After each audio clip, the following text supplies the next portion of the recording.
Hello everyone, I hope you're having a really good day, and if not, then maybe this video can bring some comfort to you. This video is going to be very different from what I usually make. I've recently started a new map project and I thought it would be cool to bring you along through my thought process. I'm very excited about this project, and it's going to be heavily inspired by the Hobbit and the Lord of the Rings trilogies. The goal is to create a Shire, but make it mostly custom, only taking elements from the films and then reworking them into an original map. So I want to give you a brief overview of my ideas for the different features that will sit on the map. As you can see, I've already created a very general island shape using a mix of Axiom and World Edit. Terraforming something this large is pretty tedious to watch and was done over many days. So I thought it would be easier to start with a solid base island and focus more on showing the detailing that will go into the map from here. So we have several coves along the shoreline of the island, and this main one here will act as a grand entrance into the valley with these large rocks set at angles as if they've fallen into each other. I think this gives a really strong fantasy atmosphere, like you're passing through the gates of something hidden beyond, and when you pass through you see this big mountain that frames the entire area. And the idea for the mountain is to have a waterfall running down through the middle so that you can still see it from the beach, which was a very important part when planning the island. We will also have a cove on the left hand side of the map, and we're going to have a forest down through the middle next to the mountain. And over on the left hand side at the back is going to be another little secret spot for a hobbit hole as well. Which brings us to today's episode, which will be our very first hobbit hole that we make. And it's going to have some terrain around it detailed, maybe a little path running up to it. And I also plan on making some tree assets today, about 5 to 10 different variations. So I will build those first by hand and then paste those around the map using Axiom. I hope by the end of this video it makes you want to continue watching this journey, and I really appreciate all of you for watching and coming along with me. So let's begin by making our spruce trees.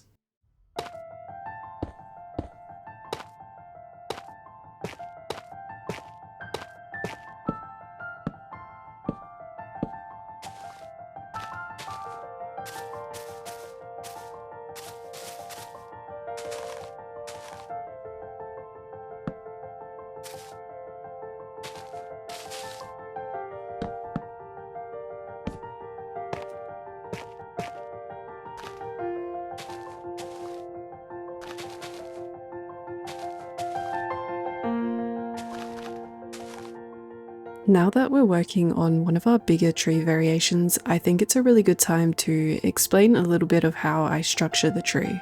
So I've gone ahead and added some smaller branches, and I do find that you don't need huge branches as the leaves themselves create the overall shape. The way I go about structuring my trees is to generally have different layers with gaps in between. So as you can see with the first layer, we have a 4-block height starting and ending concaved. And I do that for the bottom layer to make it look rounded.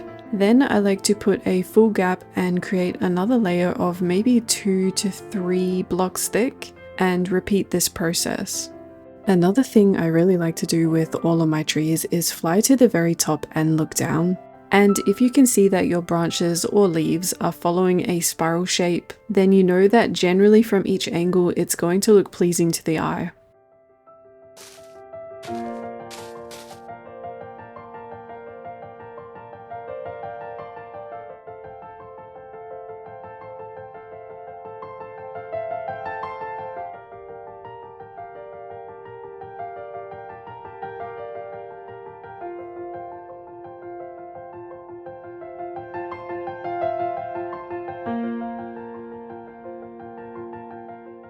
Okay, so I've taken the 5 variants I just built and I've kind of reworked them by adjusting the heights and breaking up some of the layers. And I also added some branches beneath the leaves. This created 5 new variants, which is really useful and means I can now paint them roughly where I want them around the map using Axiom.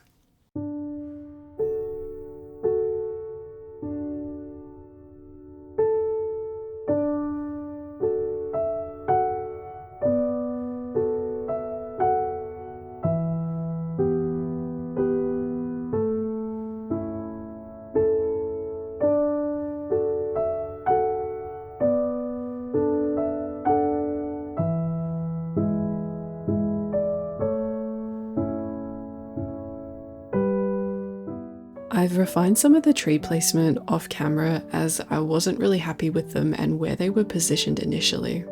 I've also left several areas around the map empty as these are going to be future placeholders for any hobbit holes and other features.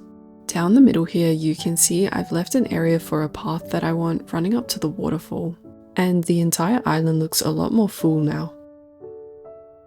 This empty basin with the small islands is where I plan to add a little lake, but I want the parts of the hobbit hole we're building in this episode to extend probably into the water, so I'm thinking I might texture the basin and fill it in first before moving on to the hobbit hole.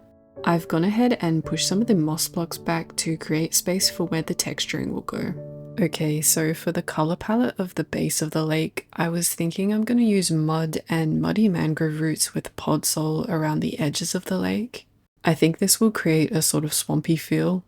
Then I'm going to gradually blend that into stripped spruce wood, along with coarse dirt and probably regular dirt as well.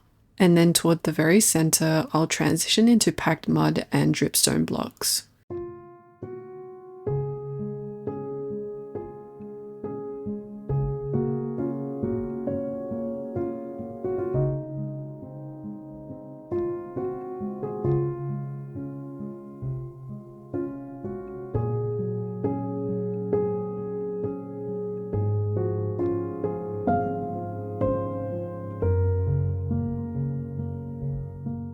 Now that we have added some color to the lake basin, I think it's already looking quite pleasing to the eye.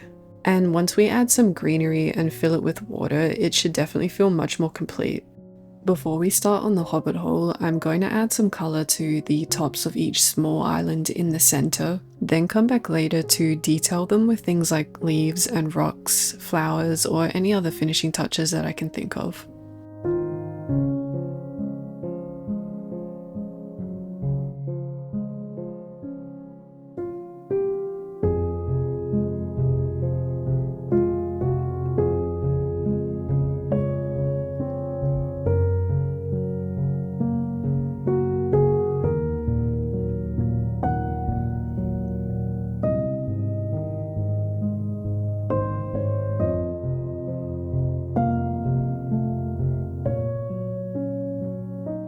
Now that we have our lake and islands ready for detailing later, let's begin our first hobbit hole. I have a really strong vision for how I want this hobbit hole to look, so I'm really excited and keen to get started.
I'm really happy with how the front facade is looking so far. I found it tricky to make a round window since I wanted it to be in a 3x3 space, but I figured out that if you use slabs and signs, it ends up giving the same effect as vertically placed walls. So we have a really nice little window shape now. Because the lectern is much thicker than the wall, the transition here feels too abrupt. So I need something slightly thicker than a wall to pull the sides out and create a smoother step. I find that stained glass panes work really well for this. You barely notice them from a distance and they add a really nice subtle shading effect. My goal is for each hobbit hole to have a different door color, So when you look around the map, you'll see a variety of colourful doors. This hobbit hole is going to have a red door, so let's choose some nice shades of red for it.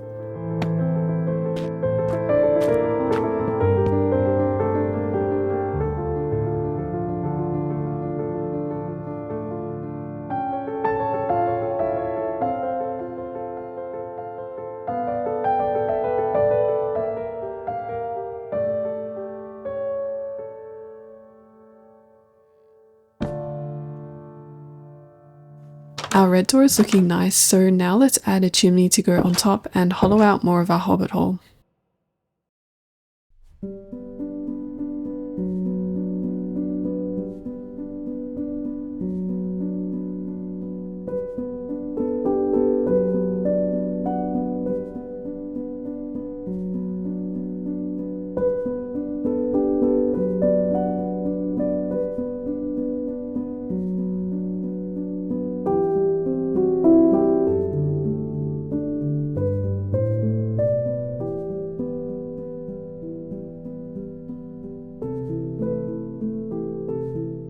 I think we have enough space for our first room. I want this space to be a sitting room that has a big fireplace and then branches off into other rooms around the house.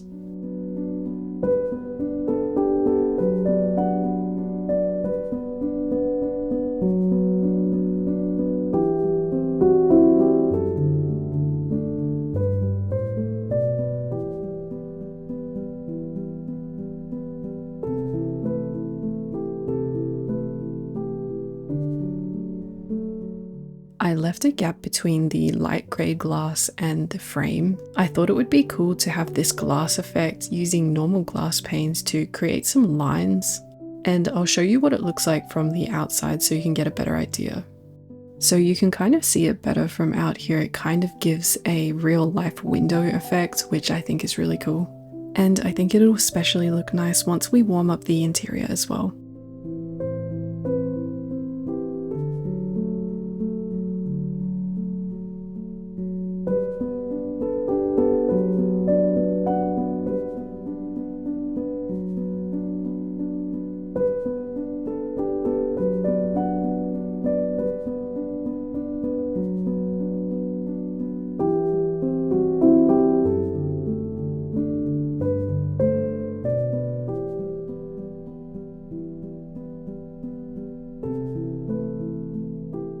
I'm really liking the warmth of the room so far, and I'm really happy that I finally got to use these copper grates in a build. They're not something that I would usually go for when building, but I think they fit in really nicely in the fireplace as grates. The center of the room feels a little bit bare, and I had the idea to close the space in slightly by adding beams across the ceiling, so I'm hoping I can pull that off.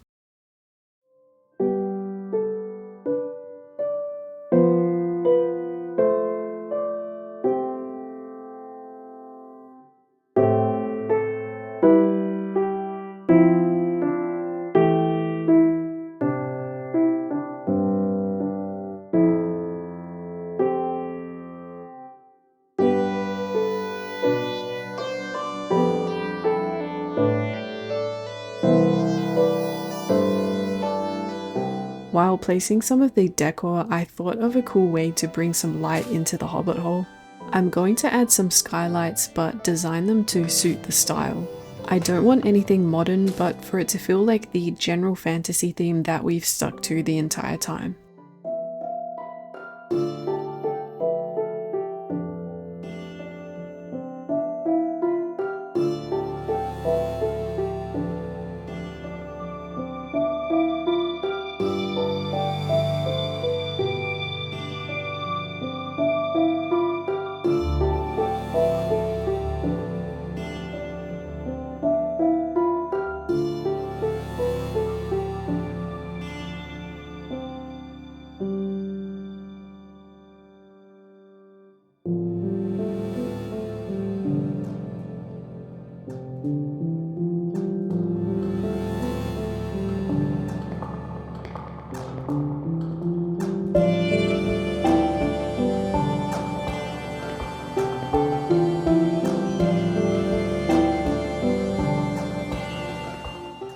think the skylights were a really good call.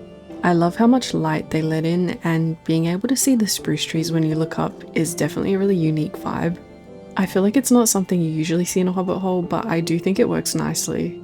Later on, I definitely want to clean up some of this space and surround the skylights with leaves and plant decor, since I want them to feel a little more discreet and cozy.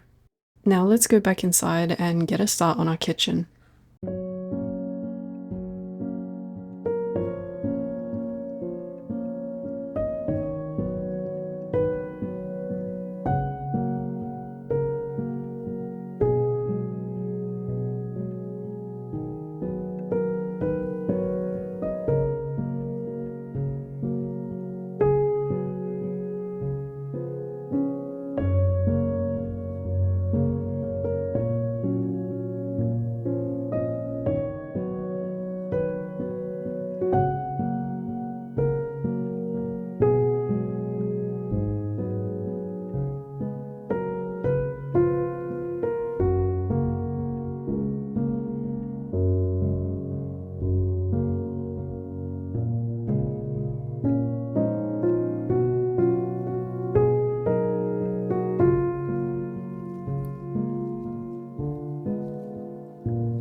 Our kitchen is complete, and I think it has a really lovely warm feel to it. My favorite part is definitely the round window looking outside. I've added some additional leaves around the kitchen doorway to close the space in a little bit and bring some greenery indoors. I saw this technique recently where you can place resin on leaves. I think this is really cool because it sort of gives the effect of orange flowers or some sort of berry. So I'm definitely going to spam all of the leaves with this, and then we can move on to the next room, which will be the library.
Our library is finally complete, and I'm pretty happy with it. There might be a little bit too much of the brown wood, so I might make some adjustments later, but for now I think it's okay.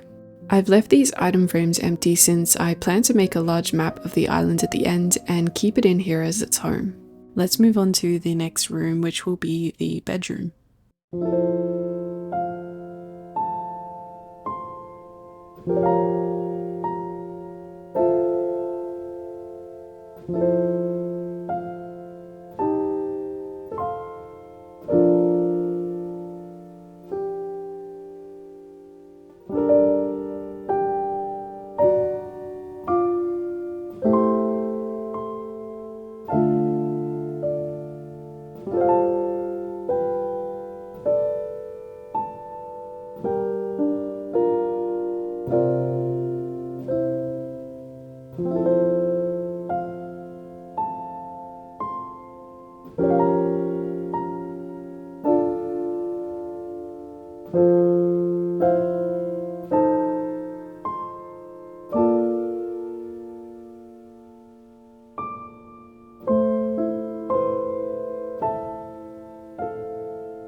I'm thinking I want this room to have a bed placed beneath the large round window since it has a perfect view into the forest. And I'm sure it will look even better once the forest is fully detailed, so I'll make sure to do a full walkthrough near the end. I'm also thinking of adding an axolotl tank on the left hand side here, and possibly a door on the right that leads into a natural axolotl cave as well. So with that in mind, let's get started.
We're now finished with the bedroom and I'm really happy with how it turned out.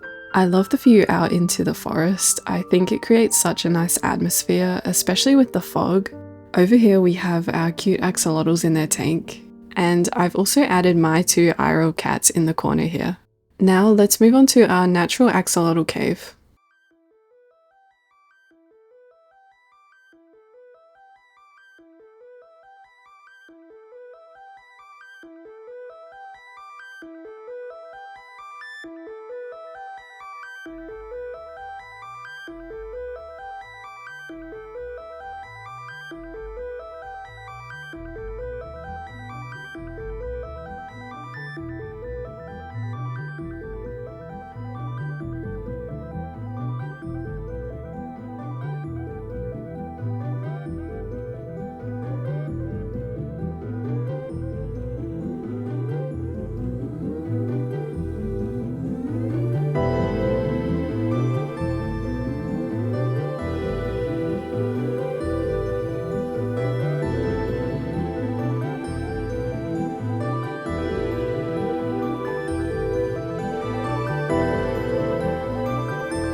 Our Axolotl Cave is now finished, so I think it's the perfect time to add our axolotl friends into the pond.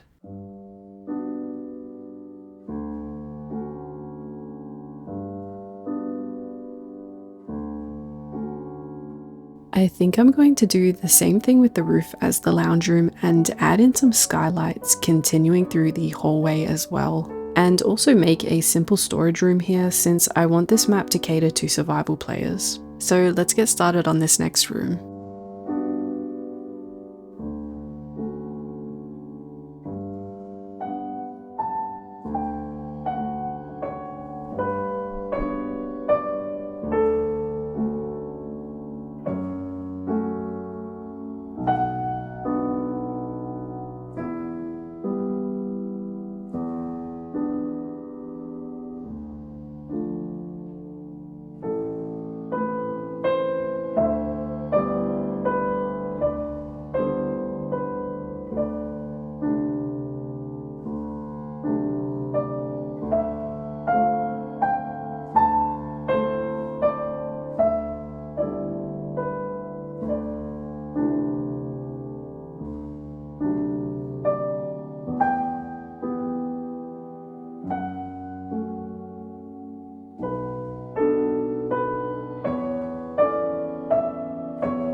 Our first Hobbit hole interior is now fully complete, and I'm really liking how it's turned out so far. I think it has a very warm and cozy feel to it. Let me know as well in the comments if you think there's anything I should add or change. I was wondering if I should also add skylights to the storage room, but I thought it may be a little bit too much. However, the map is pretty big, so there is plenty of room to improve on things later. I also really love the round windows outside. I think they look really cool how they're sort of indented into the hillside. All they need now is some greenery surrounding them along with the detailing on top of the hill, which is what I'm going to jump straight into now.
We have the bulk of our detailing finished, and I'm really liking the way the skylights are much more hidden than earlier.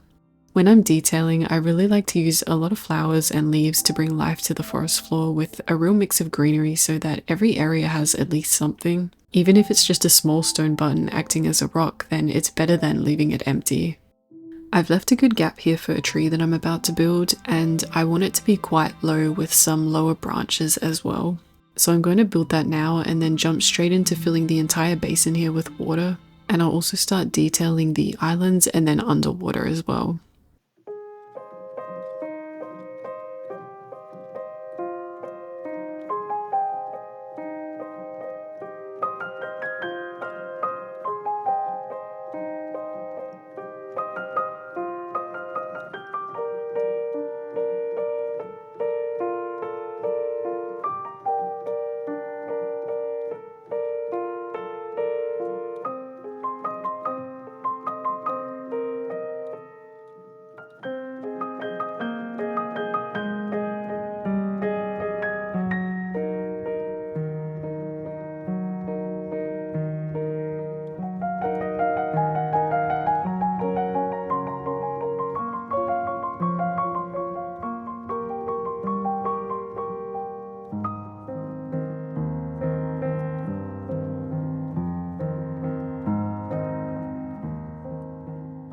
I went back in and tweaked a few of the branches, but overall the tree is now finished and I think it makes a really nice feature on top of the hill.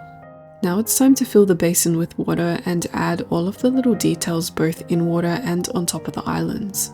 And we definitely need some stone bridges crossing over the water to each side, so I'll plan out some paths as well.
Alright, so we're finished with this portion of the map, and it's already feeling so much more alive now that this area has its own atmosphere. I'm really loving the little walkways across the bridges to reach different parts of the island, and I'm really happy with how our first Hobbit hole has turned out. Let me know what you think as well, and any suggestions you have for this map going forwards. I think we achieved a warm feel to our interior, and it's making me inspired to be even more creative going forwards and really try different techniques. There's still a large portion of the map left to tackle, and that's what we'll be diving into next. I also want to open up this space at some point in the hillside so that we can walk under into the secret cove that I plan on making. So that's all for this episode, and if you made it this far, I really appreciate you following along through the process, and I hope to see you in the next episode. Make sure to turn your notifications on and like and subscribe and comment if you'd like to show support on this video. So thank you, and I'll see you in the next one.